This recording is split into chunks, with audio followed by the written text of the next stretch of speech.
Here's yet another project. This is a 30s Art Deco dresser I plan on restoring. A family friend had this sitting in his warehouse and it was just rotting away, so why not try to repair it?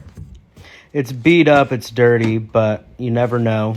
Regardless, I need a new dresser, so let's get it going.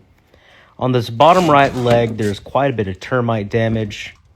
I may be wrong, but it also looks to be handmade. I see a unit number here. It's very faint. The top is coming off, the drawers are starting to break apart as well, and the bottom right leg is also rotting. Regardless of the damage, I think this is absolutely gorgeous, and I hope it can be saved.